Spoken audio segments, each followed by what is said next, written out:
All right, folks, buckle up because today we are diving headfirst into the big L love.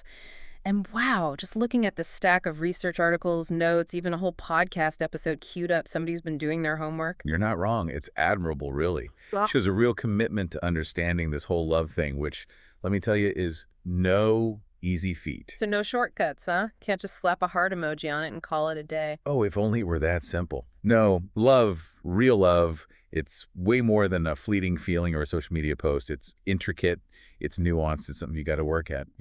Totally.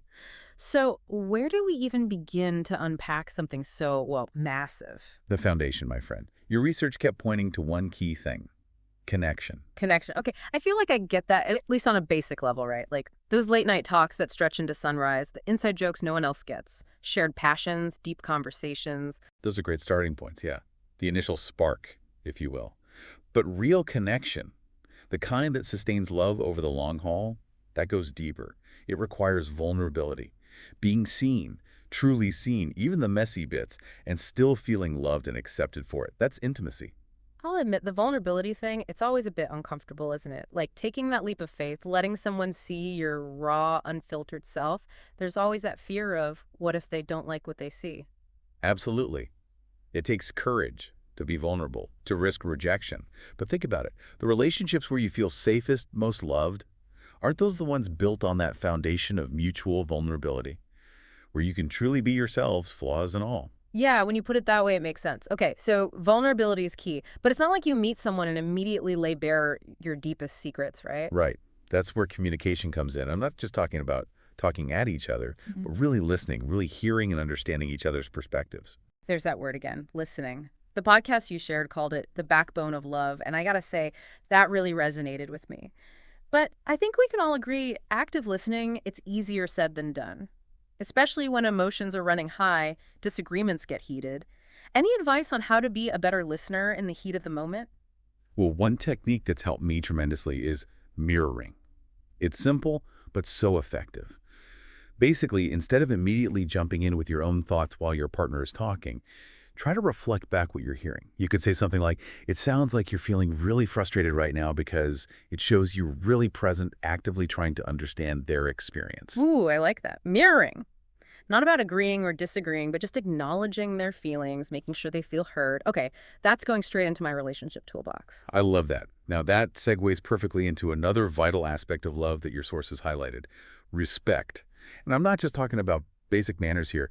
I mean, truly valuing your partner's opinions, boundaries, and individuality, even when they differ from your own. Yeah, that's a big one. Especially these days, it feels like everyone's got an opinion about everything, and those differences can really put a strain on relationships. So, how do we navigate those potentially volatile conversations, those disagreements, while still maintaining respect? It takes a conscious effort to shift your perspective, Yeah. to move beyond that us versus them mentality. And remember that loving someone doesn't equal agreeing on everything. Approach those differences with curiosity rather than judgment. Really try to understand where they're coming from, even and perhaps especially when it challenges your own views. It's like those opinions that make you want to scream into a pillow. They come from somewhere, right? They're shaped by your partner's unique experiences, their values, their worldview. Exactly. And to truly understand those perspectives, those different realities, requires empathy. Your podcast described it as putting yourself in someone else's shoes. And that, my friend, can be one of the hardest things to do, especially when someone's experiences are vastly different from your own. Ugh, tell me about it. Like, how do you genuinely empathize with someone who grew up in a completely different culture or has gone through things you can't even imagine? It feels impossible sometimes. It's definitely not easy. And it's not about having all the answers or pretending to fully understand. Sometimes the most empathetic thing you could do is just listen. Ask questions, not to challenge, but to understand.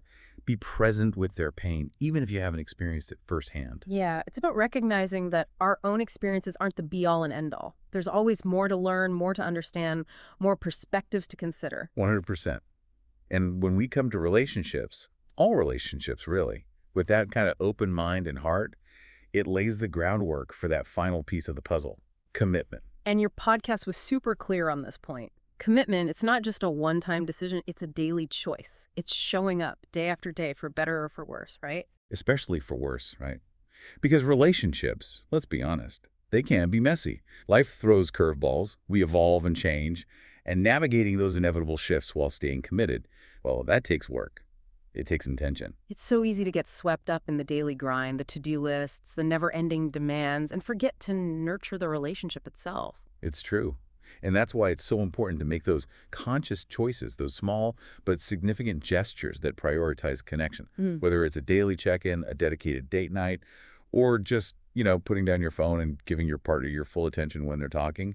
Those little things add up. Man, this deep dive has given us a lot to chew on. And you know what strikes me? It's like these 5 things we've been talking about, they're not just ingredients for romantic love, are they? You got it. These are the foundational elements of any meaningful relationship. Think about your closest friends, your family, even the relationship you have with yourself. It all boils down to connection, communication, respect, empathy, and commitment. So much of it comes back to that willingness to really see each other, to understand each other's world, even when it's hard. Exactly. Imagine the kind of world we could build if we all approached our relationships, all of them, with that level of care and understanding. Whoa, now there's a thought. And on that note, we'll leave you lovely folks to ponder that. Until next time, happy diving.